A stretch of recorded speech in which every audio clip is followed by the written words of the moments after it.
welcome to Kickoff Commentary. We're going old school today. It's just me because I wanted to talk a little bit about the Sunday Night Football game between the Cowboys and the Buccaneers. And I know the title of this video may seem a little bit hyperbolic, but I really do believe it that right now Dak being injured is the least of our problems. Now, do not take this as any sort of critique to think that I am out on Dak Prescott as our quarterback. I firmly believe he's a franchise quarterback, firmly believe that. I think he gives us the best chance to win a championship. I still think he's a top 5 quarterback at his best day, and usually is in the top 10 for sure.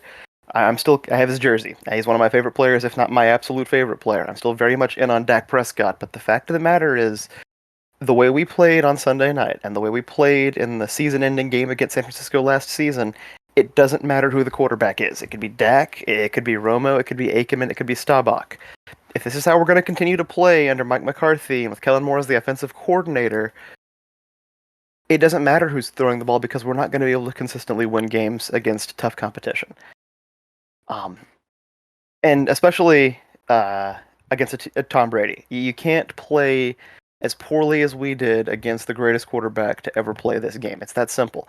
And it's especially frustrating because on defense, we did play well enough to beat Tom Brady. If you hold Tom Brady out of the end zone for 3 out of the 4 quarters, if you hold him under 20 points, you should win that game every single time. You absolutely should, and we absolutely could have, if not for coaching. Now, this is not meant to, as well, on the other hand, for the realists, this is not meant to absolve Dak of the blame for what went down in that game. He didn't play well. He played one of, if not the worst game of his career. Make no mistake about that.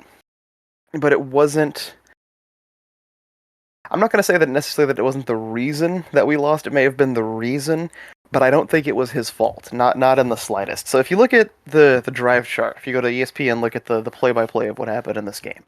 We had 10 drives over the course of the game. Dak got hurt on the 9th one, but we had 10 total drives in the game if you don't count the kneel down we took to end the half, which it seems pointless for me to include that one. So I'm going to say 10 real drives in this game.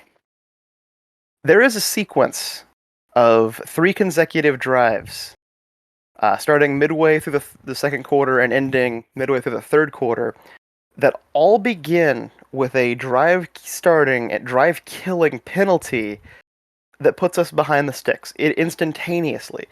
If you start a drive 1st and 15, 1st and 20, that many times, it's gonna be hard to overcome it. That's 3 straight drives there that were essentially dead to begin with. You go back further than that, and I'm not including drive number 2 of the game, which featured a false start before our 2nd and 3 play by Steele that made it into a 2nd and 8 and killed that drive right off the bat. And that was when we got the update on the McGovern ankle injury there. So it was already, things were going poorly. And then drive number 7 featured 3 different penalties by Terrence Steele, him once again killing that drive entirely in its tracks. So if you're playing along at home there, if you're counting, we had 10 total drives on this night. That's 5 of them that were directly derailed by penalties. You cannot have 50%, you cannot have half of your drives be derailed by penalties and expect to win in this league. You can't do it. And Dak did play poorly. I certainly don't think that there's any argument against that. It wasn't a good game, and I'm not trying to say it was. However, I will say he was faced with 8 situations where he was facing 3rd and 7 yards or longer, and he converted 3 of them. That's about half. It's not perfect. It's not great. It's not like he was hitting on all of them. But when you're faced with that many 3rd downs, as I mentioned, he got hurt on drive number 9. So he was facing an average of 1 3rd and long per drive. And if you're getting sacked a bunch, and you get sacked a few times, but if you're making so many negative plays yourself that you're creating these 3rd and longs, that's one thing. But we committed too many penalties. I mean, almost all of those 3rd and longs we faced were induced by penalties or induced by sacks, which is on Dak a little bit. I certainly don't think that he's blameless in taking sacks, but I also think it's on our patchwork O-line, and more importantly, it's another prong of our failed coaching approach of having Tony Pollard out there basically the entire second half. I mean, you go back and look, and Ezekiel Elliott is there standing on the sideline. Say what you will about Ezekiel Elliott, but he's maybe the only running back I ever hear that is consistently praised for his work as a pass blocker. You hear about Ezekiel Elliott's pass pro pretty frequently, I feel like. I don't think any other running back I personally hear about gets the effusive praise about their pass blocking like Ezekiel Elliott. Now, I will admit that may be just because I'm the big Cowboys fan, and that's the team that I'm watching the most. So if your team has a guy that gets praised like that, let me know in the comments on this one. Certainly, I want to hear more about it.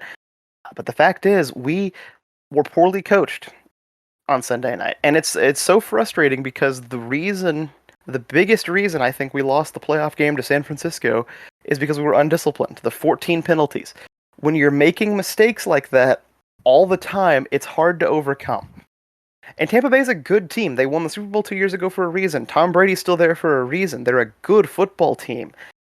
And we played a good enough game defensively that we can beat a good football team, but the offense was handicapping itself the entire night. I mean, could Dak have played better to overcome that? Sure, he's done it before. I mean, we've made mistakes before and he's overcome them. But the fact of the matter is, when your quarterback isn't having his best day, and that's going to happen sometimes. Your quarterback's not going to have his best day.